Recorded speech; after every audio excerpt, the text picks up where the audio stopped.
feed these hungry Steam Deck fans. Oh yeah. I got news for them. Oh, by the way, hello viewers. Another beautiful day. Hope your five senses work. Health and strength is good or excellent. Hey, now, what do we got on the Steam Deck news here? Let's talk. See, Stellar Blade is coming to PC on June the 11th, 2025. Yeah, Stellar Blade. So, let's see here. What do we got? Earlier this year, Sony announced that Stellar Blade action adventure game, Shift Up from South Korea, will launch this June on PC after the PS5 in 2024. We'll know finally.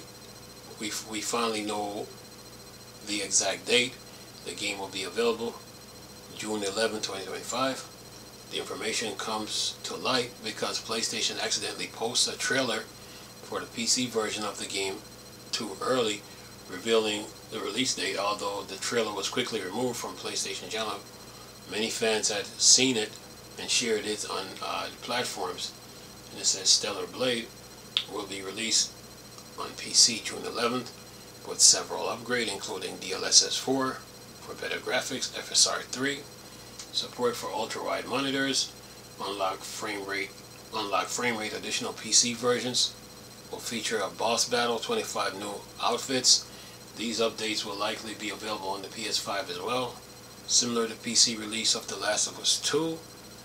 And there is also a complete edition of Stellar Blade set to launch both on PC and PS5 the same day. So it says the edition will include the original game along with several cosmetic items, download content, DLCs from Nier Automata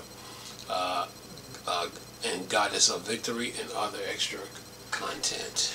Alright, yeah, video games. Alright, what else we got? Let's see, I think this article is on WCCF Tech 2 and PC Games in.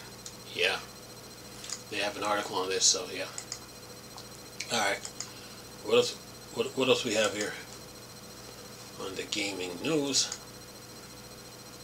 Yeah, got to keep you guys in the loop, man, as usual. Put something out, yeah. Alright, what do we have here? Yeah, keep you guys up to date here.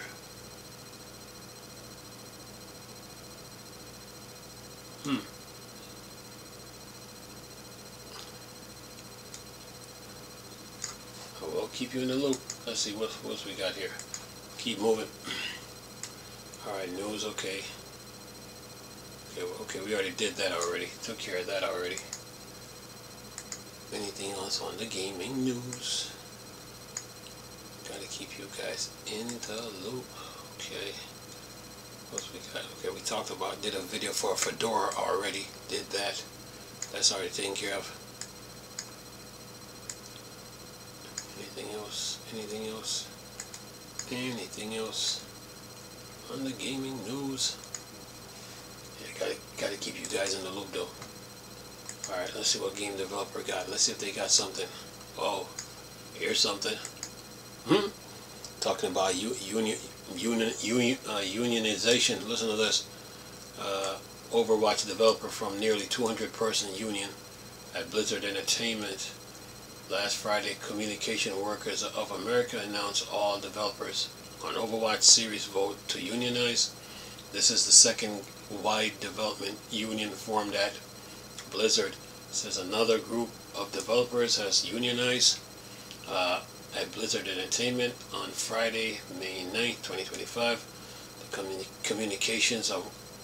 Communication Workers of America announced the formation of the Overwatch game maker Guild CWA, a nearly 200-person wall-to-wall union representing developers working on Blizzard Overwatch series. Wall-to-wall union, like the kind of formed by Blizzard World of Warcraft development team in 2024, are union that encompass the entirety of a business bargaining group. These differ from the smaller discipline-based union seems elsewhere at the same time. Likely Activision Blizzard YQA Union formed in 2024, and the Ravensoft QA Union formed in 2022. The latter group has accused Activision Blizzard parent company Microsoft of bad faith bargaining over union contracts. And then it says Overwatch game maker, guild organizer Frank Lee Koch, Foster Elmdorf, and Jess Costello explained in the announcement that the decision to unionize was sparked in parity by the thousands of layoffs across the video game industry, over 1,900 of which were executed by Xbox Game Studio after Microsoft finishing acquiring Activision Blizzard.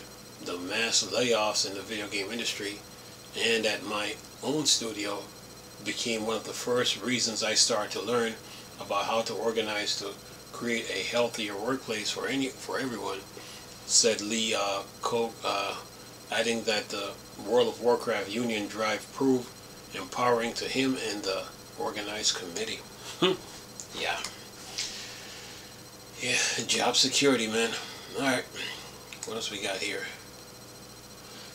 Okay, keep moving. Let's see what else we got here. Okay, did with that. Okay, keep moving. Okay, let's see what. Okay, E-Tech next. What you got? Let's see what you got here. Okay. Okay, GTA 6 started in 2018. Okay, 2018 it is. So 2018 to, so this is 2025, so about 18, 19, 20, 21, 22, 23, 24, 25, 8 years, 8 to 7 years. Okay, let's see here.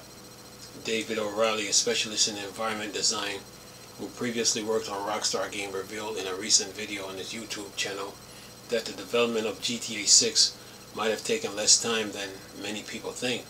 This information is not official, but considering O'Reilly works at Rockstar Games until 2023, he could be well informed, as GTA 6 was already in development during his time with the team.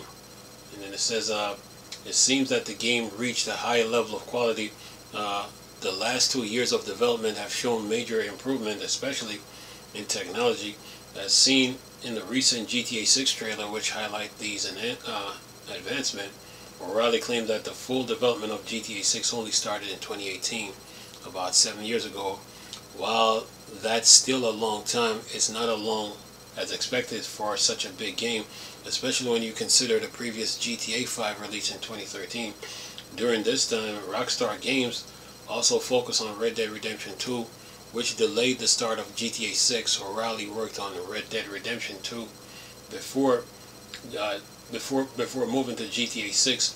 The game began development in 2018 and was still in full production in 2023 when O'Reilly left the team. In the video, O'Reilly expressed his surprise and excitement about the progress made on GTA 6, especially in lighting, environmental details, and animation, which have improved greatly compared to a few years ago.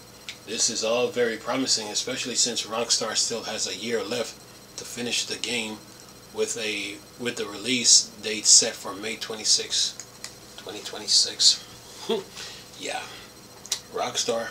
Alright, now, what else we got here on the news? Keep moving. Okay, we did Stellar Blade, did that.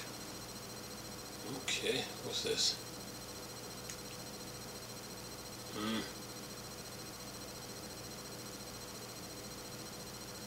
Okay, what's this? Let's see, Apple Pay now available as payment option on PlayStation 5. Over the past decade, digital game delivery has grown significantly. More players are choosing digital games over physical copies, especially on PlayStation 5 and Xbox Series X and S. There are now many ways to buy digital games, such as using credit cards, PayPal, gift cards. Now Apple will be added as the new payment method, allowing players to use Apple payment system for game purchase on PlayStation 5. Let's take a closer look at this feature. Now you can use Apple Pay to buy digital games directly on PlayStation 5. Apple Pay works similarly to PayPal. It links to a credit or debit card and allow you to make online payment by simply entering your Apple account detail. This adds an extra layer of security for users. Until now, Apple Pay was only available on the PlayStation 5 browser in the mobile version of the console. And it says you're using Apple Pay in PlayStation Store is simply and easy. When checking out, just select Apple Pay as your payment option. Then a code will appear on your screen. You can scan the code with your iPhone or iPad to access the Apple Pay account and complete the phase. When will Apple Pay be available on PlayStation 4? Apple Pay will also be available on PlayStation 4 in the future, though a software update. However, there's no specific date for this release. To use QR payment, you will need to have iOS 18 or later on your Apple device. Alright, what else we got on the news? Yeah. Alright, what else we got on the news? Let's see here. Anything else? All right, let me see if Gaming on Linux, see what he got. See if he got anything here.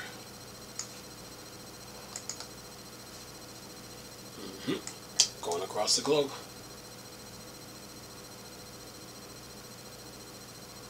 Okay. Oh, there's an article on Phoronix about controllers too. I gotta add that to the list. What's this? Oh, Steam Creator Collector Fest is live now, so go catch some deals. What they have here: Monster Sanctuary, 75% off. Slime Rancher, 75% off. Palo Pines, 60% off. Saralim Ultimate, 50% off. Tinkin, 80% off. Tim, 70% off. Bug Snacks, 60% off. Cult of the Lamb, 50% off. Slime Rancher 2, 30% off. Pal Roll, 25% off. Yeah. And it says, what do we got? And then you have the Zombie Fest, May 26th to June 2nd. Steam Next Fest, June 25th. June 25th edition on June 9th through 16th. Fishing Fest, June 16th to 23rd. Summer Sale, June 26th to July 10th. Animation Fest, July 14th to July 21. Racing Fest, July 28th to August 4th. Forex Fest, August 11th through August 18th. Third Person Shooter, August 25th through September 1st. Political Sim Fest, September 8th through September 15th. Steam Autumn Sale, September 29th through August 6th. Steam Next Fest, August 25th edition, October 13th to October 20th. Steam Steam Scream 4, October 27th to November 3rd. Steam Animal Fest, November 10th through November 17th. Sports Fest, December 8th through December 15th. Winter Sale, December 18th through January 5th. Yeah, save your money. That sale is coming. Alright, what else we got on the news here? Trying to keep you guys in the loop. Okay, what do we got here? I think we did that already. Okay, we did that.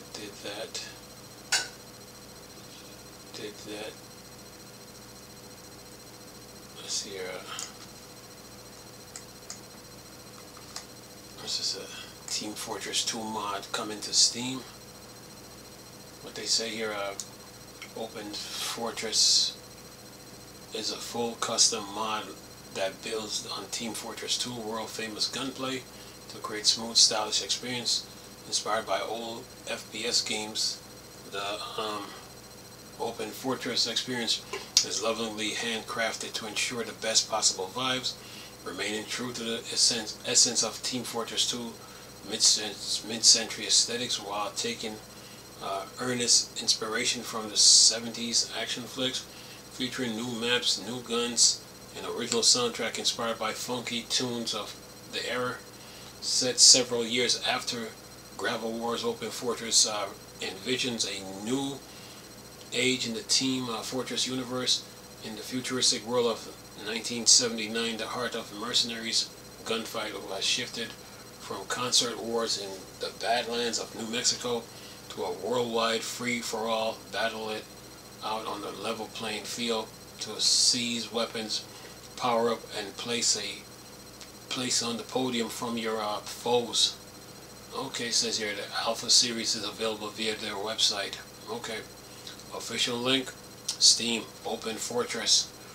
The only thing I hope they learn from the Counter-Strike 2 when Valve banned it. So yeah, you know, with Counter-Strike 2 it was too bloody from what I was looking at. Okay, all right. What else we got here? What's this? Proton? Okay, let's see. Okay, I think I'm going to take a look at this, but anyway. Let's see. Okay, anything else? Oh yeah.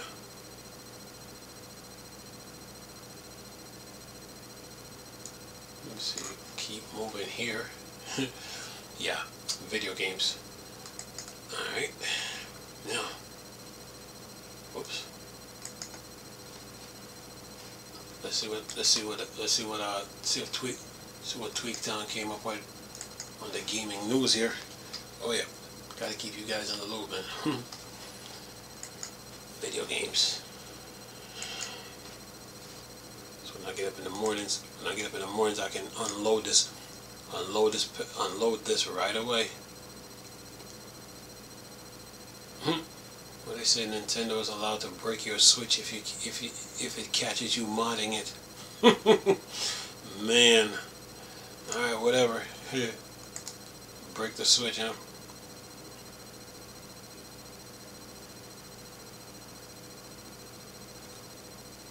What's this?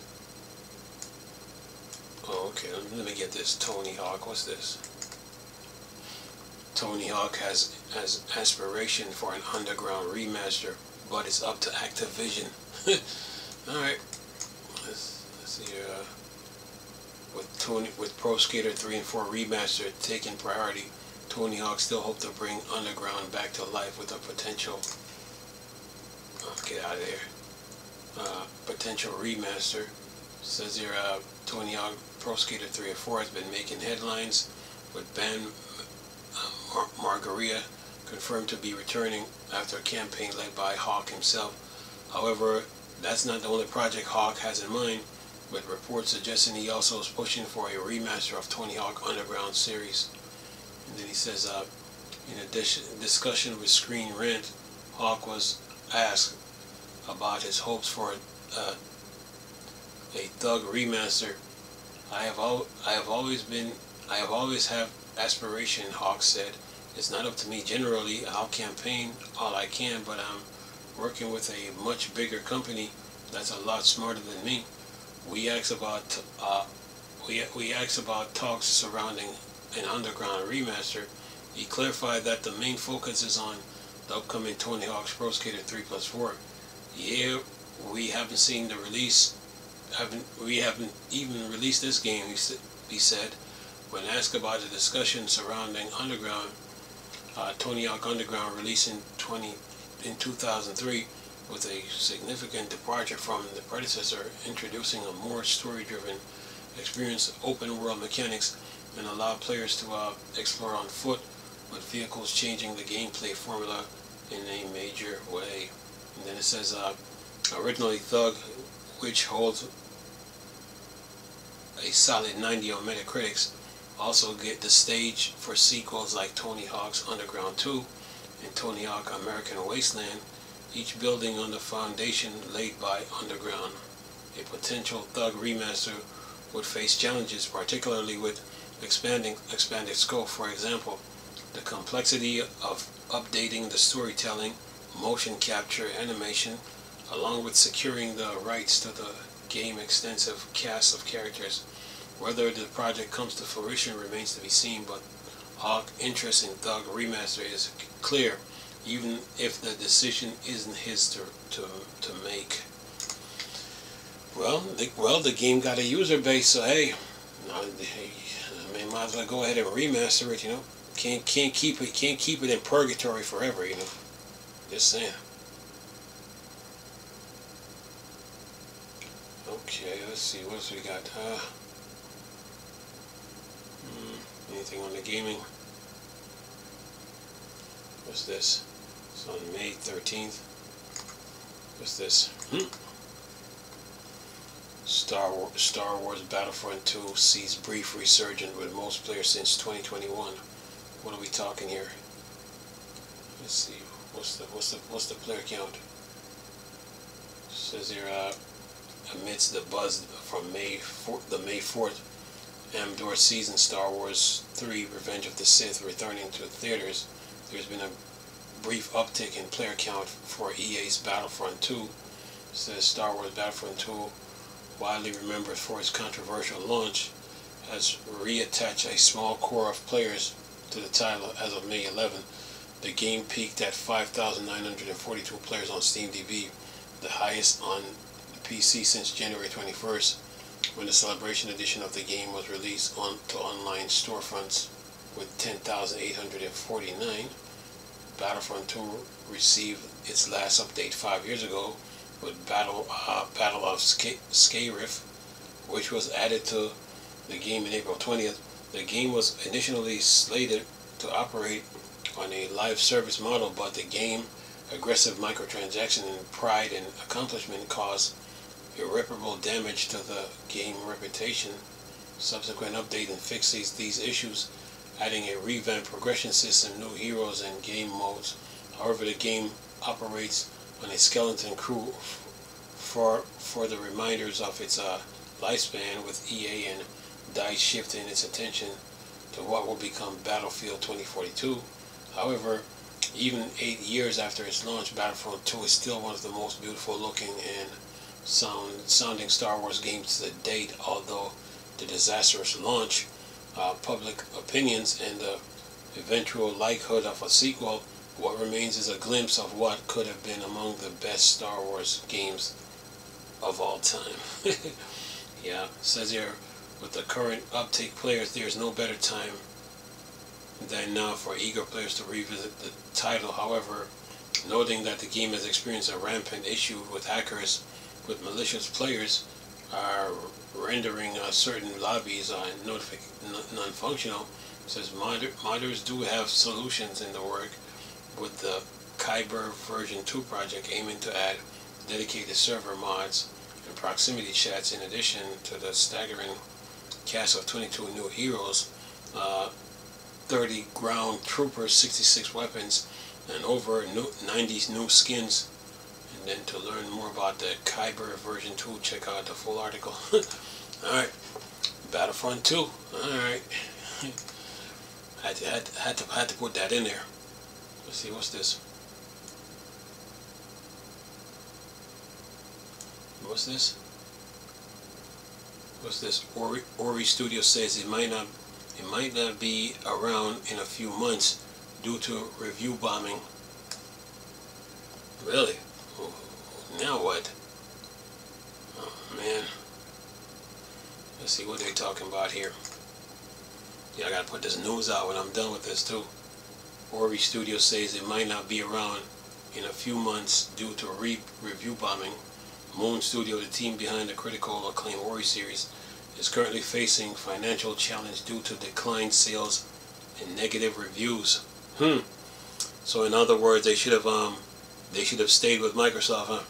Alright, it says here, Moon Studios, the developers behind the acclaimed Ori series, is facing financial troubles as it's prepared to release its latest RPG, No Rest for the Wicked.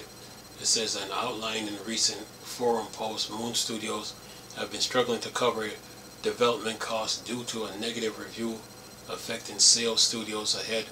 Thomas Mailer highlights in people's mind, there's always some big publisher in the background who will cover the cost. However, in the cast of Moon Studios, in negotiation with its former publisher, says the team go fully independent in March 2025, leaving the studios without financial backers.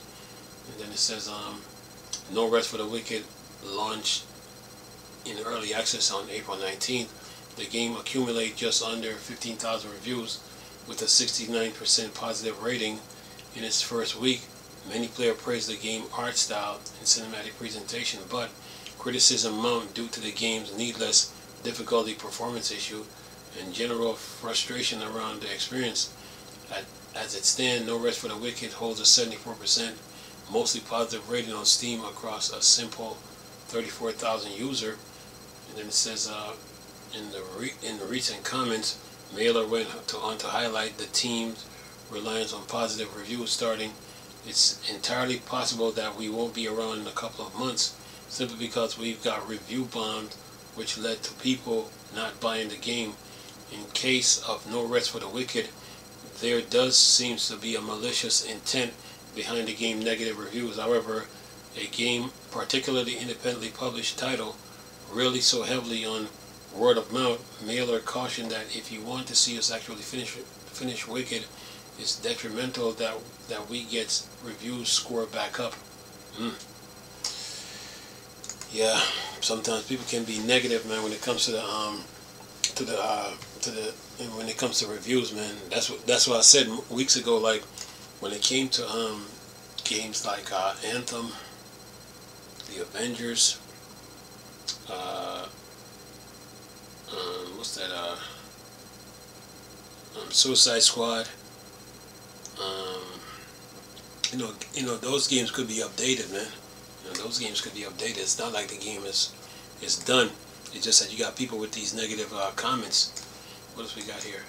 So I can get this. It says here, Mailer said this: I think people think I'm joking when I ask for positive reviews, cause in people's mind there's always some big publisher in the background.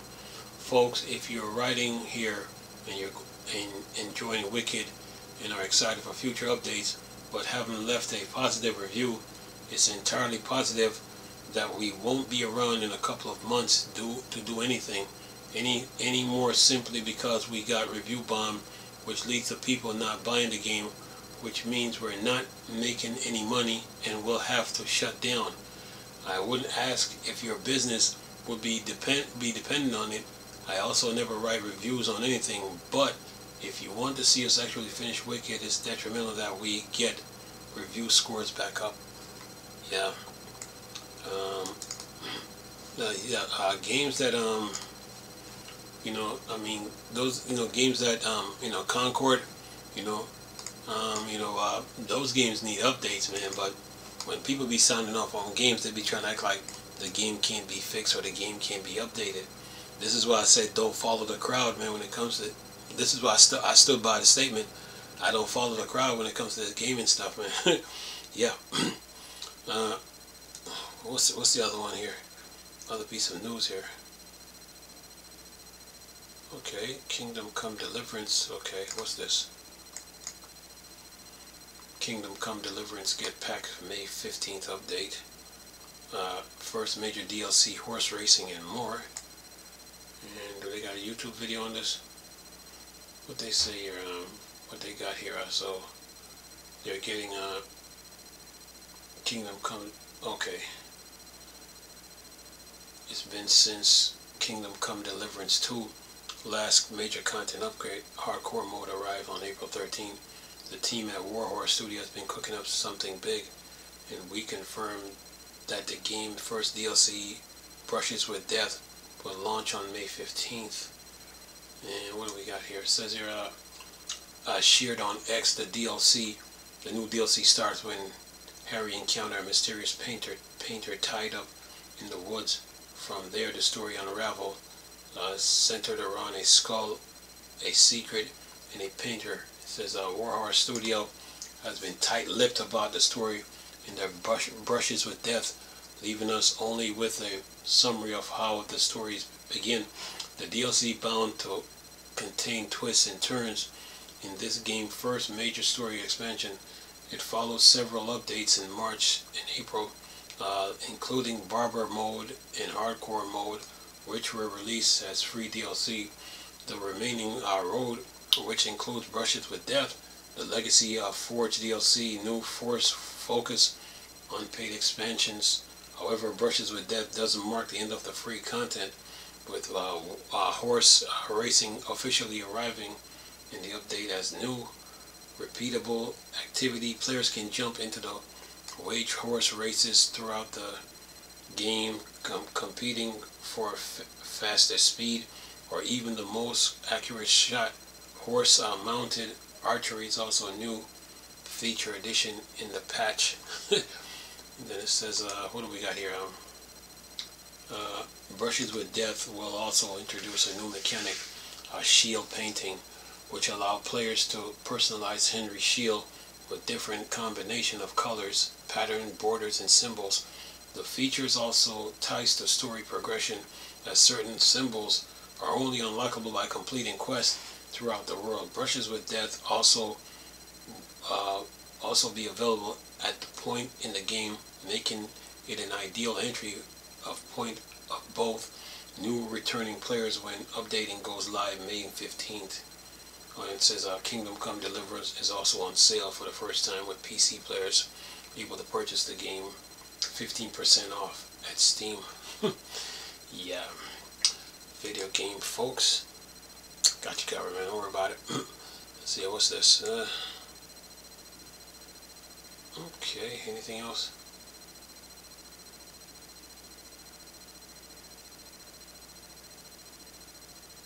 Okay, what's this? Putting these games out here. What's this? Helldiver 2 takes a regal theme. Master of Ceremony arrives May 15th. Okay. It's like a new update. It says, what they say here, a detailed recent blog. Master of Ceremony mobilized the Federation. Most regal looking troop yet.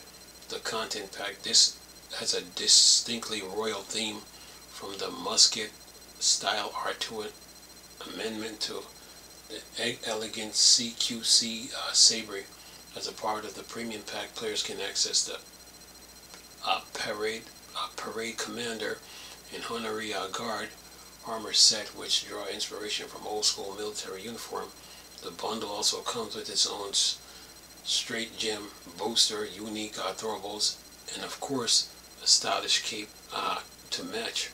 What's results is effectively a sci-fi inspired take on classic World War paraphernalia. The theme complements the game radical democratical military, allowing players to celebrate forebears and step into the roots of Super Earth most decorated units. Then it says, from a gameplay standpoint, the new items and weapons with the old school theme, the R2 amendment. The primary weapon of the pack comes mounted with a bayonet for close quarter combat and 20 rounds magazine. C2 saber as a secondary, lets players slash through enemies in old school fashion. The game new straight gem, the CQ1C, one true flag, lets player inspire those around you while doubling as a spear. The G-142 grenade, when used, spins the showers surrounding areas with sparkles before exploding. Alright, updates. Yeah, so what is this called? Let's see here. What does this cost? $9.99 USD. It's the standard Warbound. It says here, wait a minute. In addition, Arrowhead is also adding new FV patterns, color variants to previously released Warbound, including Viper Command, Freed Flame, Chemical Agents, and Truth Enforcer.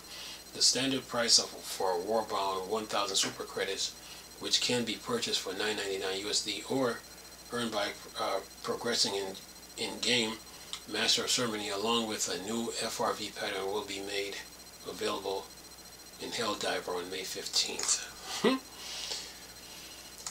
Yeah, folks, video games. Yeah, gotta keep you guys in the loop, man.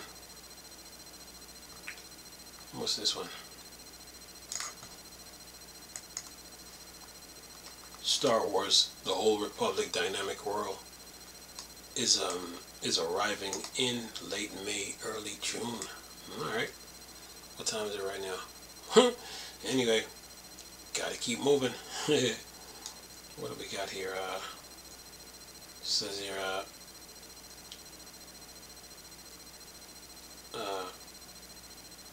broad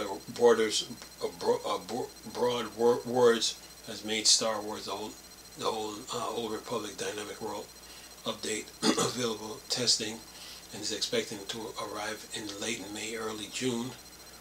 And let's say the Star Wars Old Republic update Dynamic World update 7.7 Dynamic World introduced dynamic theme across major planets, characters, monetization, storylines, a new PvP season, custom options available now on public test servers. Fully update is expected between May and June. Early June, enhancing gameplay and visuals. Yeah. Star Wars. Yeah. Let's see what else we got. What else we got on this? Let's see. The Star Wars old game 7.7 Dynamic World is now available for testing on the game public test servers. The update adds swaths of new content, including dynamic encounters, character monetization, storyline enhancements, and more, and is expected to arrive between late May and early June. That's the cat coming in. That means time's up. And then it says, what do we got here? A outline in a recent live stream update 7.7 focus on adding new dynamic encounters. Dynamic encounters are new types, schedule, time, quest, the range from humorous to exciting. For example, carrying a baby Tauntaun uphill, helping a Gonk droid with advertising, launching a Gamorrean into a Sarlacc pit. Dynamic worlds. Yeah. So your Star Wars game is getting updates, so this should be coming out between May and early June. Yeah. And check Steam for this. Anyway, I'm gonna leave you guys with the video to enjoy. Hope that was good enough for you. Yeah, that cat just came in, so yeah, the tendency to throw some tantrums, you know. And so gotta keep him fed, so to speak. So what else we got on this? As far as video game goes, I'm gonna check one more before I go. One more. Yep. That cat throws a tantrum, man. Yeah. He needs his food. He needs his food. What's this? Max Payne 3 Remaster, GTA 4 port in the works. Claim data miners. Okay. So let's see. So GTA 4 Max Payne 3. Okay. They're in the works. Well, it says while the title is currently playable. What game is this? Fanskin. While the title is currently playable on Xbox Series X and S, PlayStation 5 users are unable to do so. Oh, it's because of the backwards compatibility. Okay, alright. Yeah, because with the Xbox Series X and S, if you got GTA 4 from the 360 and Max Payne, then you can play those games on the backwards compatibility. Very smart of Microsoft. Anyway, what else we got? But I gotta be quick with this because this cat is about to walk in here. I got to be quick.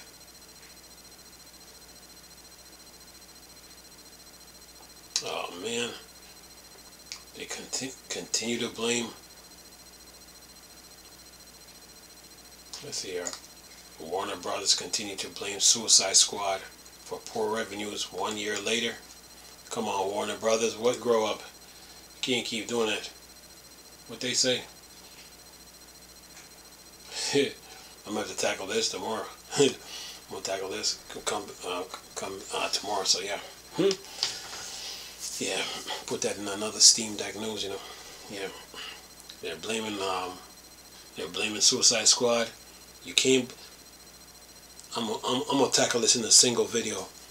So anyway, I'm gonna leave this video for y'all to enjoy though, as far as Steam Deck news is concerned. But I'll be back at it again. Hopefully you guys enjoyed the video. Nice talking to you people again. Crystal, Star Wars, Star Trek, board, Dark Section. I'm gone. Peace.